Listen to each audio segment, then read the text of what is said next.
Aquí volvemos a mostrar el volumen de control o el área de control que hemos establecido para definir dónde es no nula la función de peso, dónde vale 1. Y bueno, y por otro lado, habíamos visto que el primer término de la formulación débil, que lo mostramos más abajo,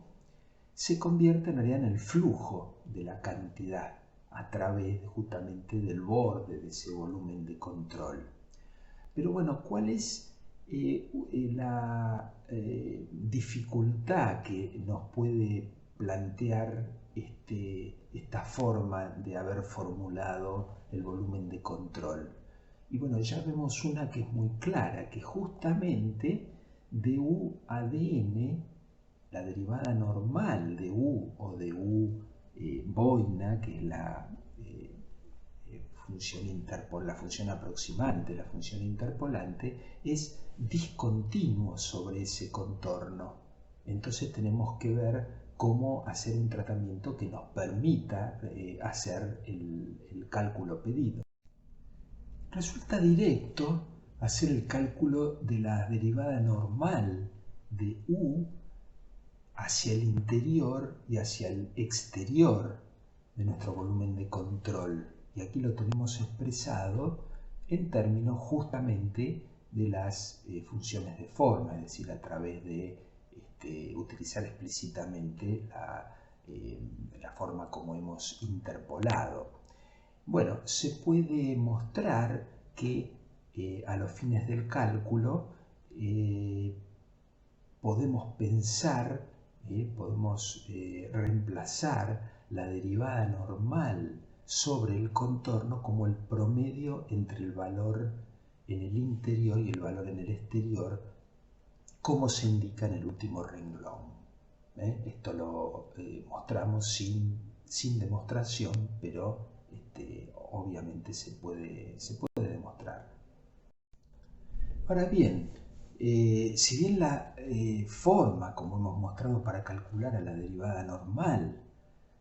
permite resolver el problema del cálculo, esto trae algunas desventajas. Y las desventajas están ligadas al hecho de que al incorporar la derivada exterior también incorporamos como nuevas incógnitas a nuestra ecuación, porque ya no solo están involucrados los nodos vecinos al nodo central n, sino lo siguiente, lo que podríamos llamar nodos próximos vecinos. Y esto tiene, las dificultades que esto trae son básicamente dos. Por un lado, bueno, obviamente aumenta el ancho de banda de la matriz, y eso puede significar algo mayor de fuerza computacional, pero lo más importante en realidad es que elimina la posibilidad de efectuar el ensamble tal como lo habíamos explicado para elementos finitos, donde íbamos construyendo las ecuaciones del sistema numérico, simplemente haciendo cálculos por elemento, es decir, dando las contribuciones de cada elemento a las ecuaciones de cada uno de los nodos. En cambio, si ya depende de los próximos vecinos, esto está imposibilitado porque ya necesitamos estar, para terminar de armar la ecuación, preguntando por los próximos vecinos. Y esto entonces sí se manifiesta en una reducción muy importante de la eficiencia en cuanto a tiempos de cómputo. Bueno, las dificultades apuntadas se pueden superar si redefinimos nuestro volumen de control. Y aquí entonces hacemos el planteo de cuál sería el nuevo volumen de control, que fíjense ustedes está construido alrededor del nodo global n, tomando segmentos de las medianas de cada uno de los elementos triangulares, como se ve claramente en la construcción. Y esto ya tiene un primer primer beneficio, podríamos decir, bastante evidente, y es que ya la derivada normal de u ahora es continua sobre el borde, digamos que hemos llamado gamma n, porque simplemente estamos derivando dentro de la zona de interpolación. Bueno, aquí mostramos explícitamente cómo calcularíamos a la derivada normal sobre ese contorno para alguno de los segmentos que caen, por ejemplo, dentro del elemento que genéricamente hemos llamado m, y entonces que lo obtenemos, bueno, simplemente derivando las funciones de forma a través de una combinación, digamos, lineal, pero que aparecen derivadas de las funciones de forma fácilmente calculable. Y a partir de esto vemos entonces un digamos, resultado muy importante, y es que de esta manera solo se involucran los nodos vecinos a n, como era la idea del planteo, digamos, original, y como lo hemos visto en elementos finitos también. Y entonces esto implica entonces que no ampliamos ancho de banda, como pasaba con el caso anterior, entonces sigue siendo posible hacer el ensamble. Vamos a avanzar entonces en cómo hacer el cálculo efectivo de este primer término, de esta primera contribución y en particular de la contribución de algunos de los elementos que convergen al nodo n a su ecuación. Y entonces ahí en el gráfico de la derecha estamos mostrando los dos segmentos del borde gamma n sobre los cuales tenemos que hacer el cálculo de esto que sería el flujo. Bueno, lo interesante es que siendo los elementos elegidos triangulares y trinodales, entonces con las funciones de forma son bilineales, de modo que sus derivadas son constantes, y eso permite una fácil integración. Acá ponemos el término genérico estamos usando el subíndice R para indicar o el segmento 1 o el segmento 2, y entonces directamente podemos sacar esa derivada afuera porque el cálculo está mostrada en la última, en el último miembro, involucra esas derivadas normales de n que son constantes, de modo que cada una de las integrales se puede expresar de la forma como se muestra en el último renglón a la derecha. A los fines del ensamble, entonces lo que hacemos es hacer la separación de cada uno de los coeficientes que se generan como contribución de cada uno de los nodos al nodo global n. Entonces queda este coeficiente genérico ANP, donde P ahora estamos poniendo la numeración global del nodo local K. Y en definitiva, entonces, nuestro primer término de la formulación débil queda expresado como en el último renglón, como una combinación lineal de los valores nodales de todos los nodos, digamos, involucrados, y con los ANP que están calculados como se expresa más arriba. Y aquí se explicita entonces la forma como procede el ensamble.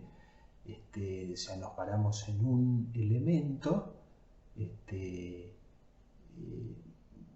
donde ahí están dibujados en el de la derecha los tres segmentos sobre los cuales hay que hacer cálculos. Y entonces se calculan directamente las contribuciones a las ecuaciones del nodo global n viniendo del nodo global p, donde n y p entonces van variando, en este caso a lo largo de estos tres nodos, pero esta es la forma en definitiva de que queda lista como para la programación. Ahora bien, en realidad para, digamos, efectuar todas estas integraciones que tenemos que hacer para llegar a la forma discreta, resulta conveniente hacer una transformación de modo de normalizarla. Esa normalización se hace a través de la transformación de un elemento triangular, de cualquiera de los elementos triangulares, que en principio son arbitrarios, como se muestra en la figura de la izquierda, en un elemento triangular normalizado, que es un triángulo rectángulo, entonces en un nuevo espacio, psi eta, que tiene catetos de longitud unitaria y se apoyan sobre los ejes psi y eta, tal como se muestra a la derecha. Bueno, las funciones de forma para el triángulo normalizado son triviales y están escritas ahí dentro de esa llave. Las llamamos simplemente N1, N2, N3, ahora sin ningún supraíndice porque ya es algo normalizado, de psi eta, y tienen esa forma que es trivial ver que valen 1 en cada uno de sus nodos. La primera en el nodo 1, la segunda en el nodo 2, la tercera en el nodo 3 y vale 0 en los otros dos nodos. Entonces es obvio que el valor de las coordenadas de cualquier punto dentro del elemento triangular M, o sea, sus coordenadas x, y, las podemos calcular a partir de los valores nodales, xm, k y mk, a través de esas funciones de forma normalizadas. De modo que nos queda esa, en todo caso, vemos acá una relación, la relación que hay entre los valores de x, y moviéndonos dentro del elemento original y los valores de psi eta moviéndonos dentro del elemento normalizado. Es decir que estas no son ni más ni menos que las ecuaciones de transformación de un sistema del sistema de coordenadas original al sistema de coordenadas normalizado, o en realidad las tenemos expresado al revés, del normalizado a el original. Entonces, cada vez que tengamos que calcular una integral donde el integrando involucra funciones de forma en el espacio original, entonces podemos transformarla haciendo el reemplazo de x, y en términos de psi eta, con lo cual va a quedar el integrando en términos de las nuevas funciones de forma normalizadas, y el elemento de volumen, digamos, de omega, ahora simplemente lo transformamos en el elemento de volumen en el espacio transformado a través del jacobiano que hemos llamado Jm. Bueno, el cálculo del jacobiano surge justamente a partir de las ecuaciones de transformación de psi eta en xy, y bueno, da digamos, el determinante que se muestra aquí en el primer renglón, donde estos elementos Lm sub x o sub y, 1, 2, etc., tienen que ver en realidad con las diferencias de las coordenadas, ya sea x o las coordenadas y. Y un poco hemos usado las relaciones triviales que se ven ahí para las derivadas de las funciones de forma normalizadas. En lo que se refiere al primer término, el término de flujo, digamos, esa derivada normal se puede expresar como el producto escalar del gradiente de u o de u boina por las componentes de la normal. Y bueno, y esas derivadas normales, perdón, esas derivadas de la función u o u boina respecto de x y de y, por su parte, se pueden, digamos, relacionar con las derivadas en el espacio transformado psi eta, de acuerdo a lo que se muestra aquí más abajo, que es, bueno, una relación que se puede obtener en forma relativamente directa, donde los L supremos ya los hemos definido y el delta es justamente el determinante que está expresado ahí más abajo. También es relativamente directo obtener la expresión de nx por d gamma o ni por d gamma en términos de psi y de eta, como se muestra ahí a la derecha. Y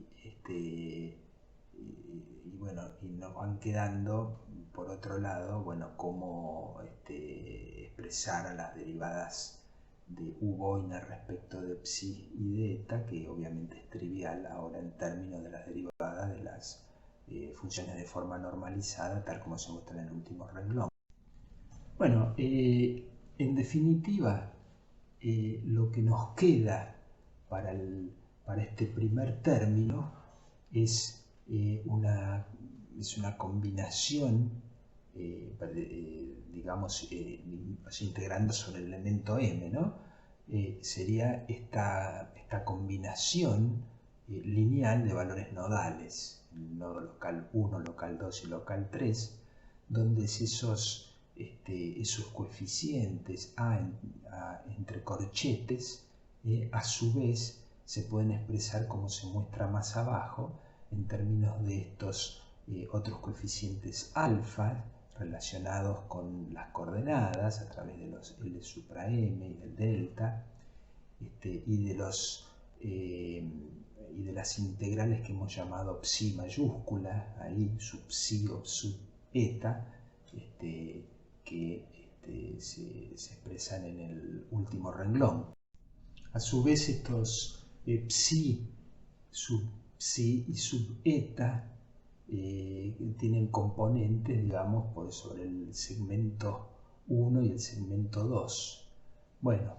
en esta diapositiva se muestran los resultados para todas las combinaciones, de modo que